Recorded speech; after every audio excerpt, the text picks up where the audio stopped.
One of college football's biggest voices doesn't think that Florida State can get into the Big Ten, and it has nothing to do with sports. Welcome into the channel. I am John Kurtz here on this channel. We talk college football conference realignment all day, every day, plus some college basketball. Make sure you're subscribed if you have not subscribed already. Live shows Wednesdays and Sundays. They are a great time. Today, we are talking about Florida State. We know about their lawsuit with Clemson against the ACC, right? In fact, there are four lawsuits in three different states. Florida State very badly wants out of the ACC. They have made no secret about this. And the obvious landing spots there are the SEC or the Big Ten because they are the power two conferences. Now, a lot of people would tell you Florida State could easily get into either one of those leagues. They are a big brand.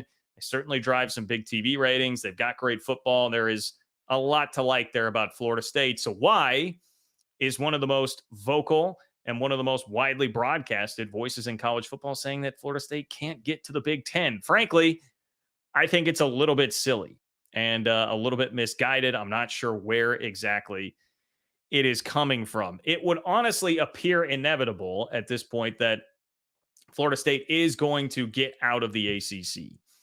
They are tied up in lots of litigation. It may take a while, it may not. We'll see. More on that in just a moment.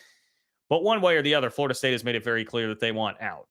And it seems impossible that the ACC would be able to hold them into the mid 2030s, which is when the TV contract technically would go to right now. And therefore, they would have their grant of rights. The exit fee, the grant of rights, things that could potentially be negotiated in a settlement if Florida State and Clemson were to get out. Now, if you ask Josh Pate, who is another one of the biggest voices in college football right now, he thinks the ACC is going to crumble sooner rather than later.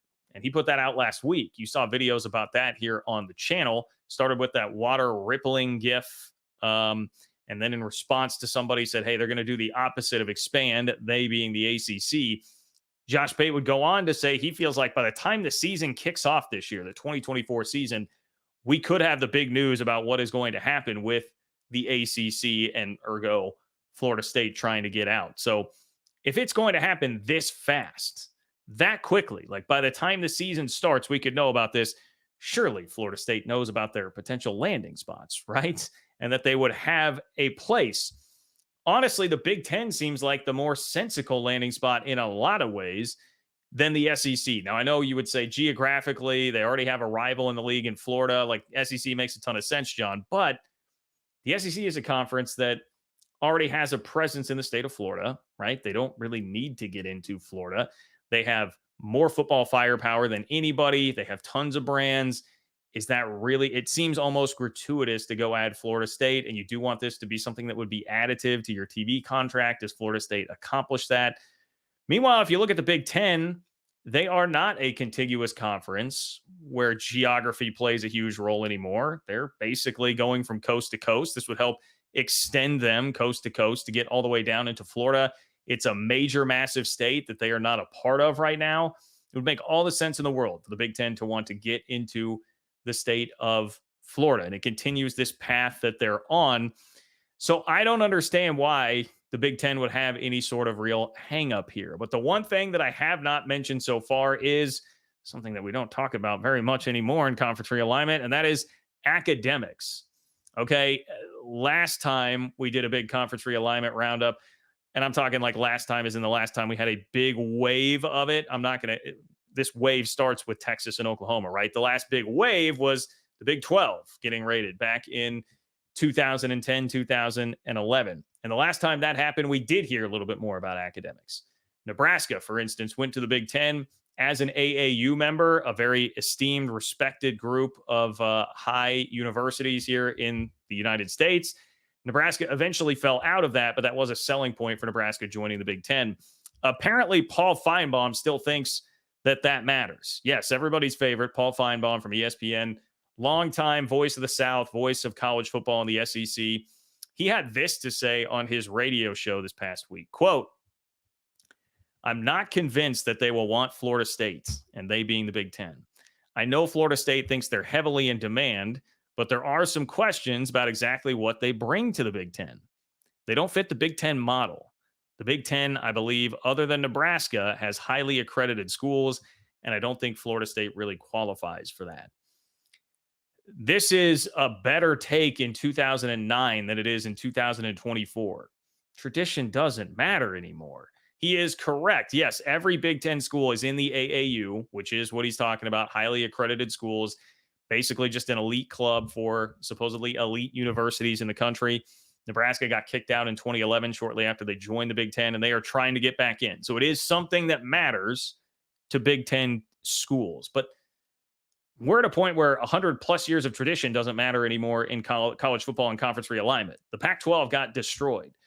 We heard Tony Altimore tell us for a very long time that the academic connections, all the back channel connections between academia in the Pac 12 and Big Ten meant that they would never kill the Pac 12. That would never, ever happen until it did.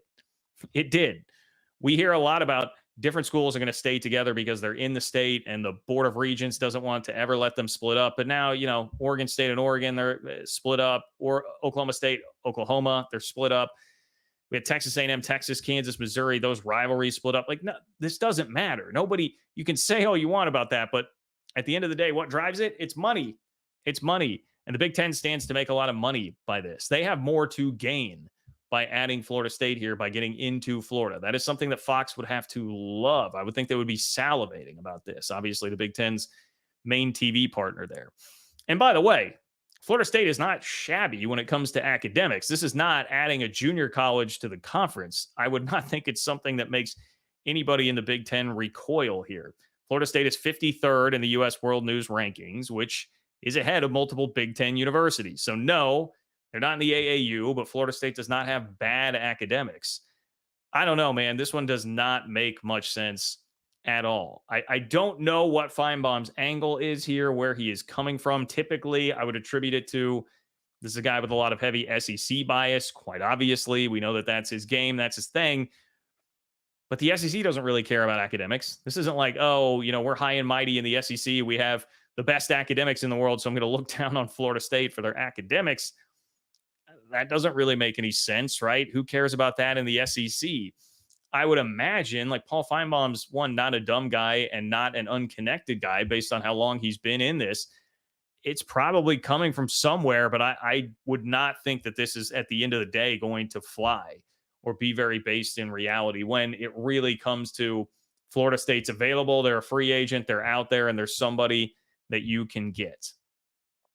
Maybe the SEC does still wind up adding Florida State, and I guess maybe that's the angle. Is it like an SEC superiority angle saying, hey, we'll get Florida State. It's not going to be the Big Ten. I don't know. The SEC, it just seems gratuitous, and the only real reason they would have to add Florida State is to do it as a preventative attack to not let the Big Ten be able to grab Florida State. I don't know.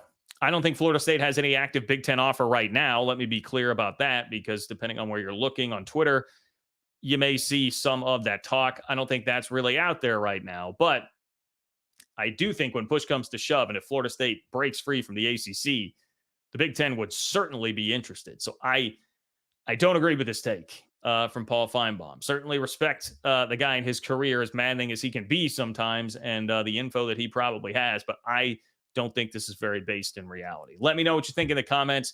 Is Florida State going to go to the Big Ten? Are they going to the SEC? Where do you think the Seminoles end up? What do you think of Paul Feinbaum and this whole take? I'm very, very curious what you guys all think about that as well. So let me know again in the comments. Fill them up. Like the video on your way out. I would much appreciate that as well. Great way to support the channel.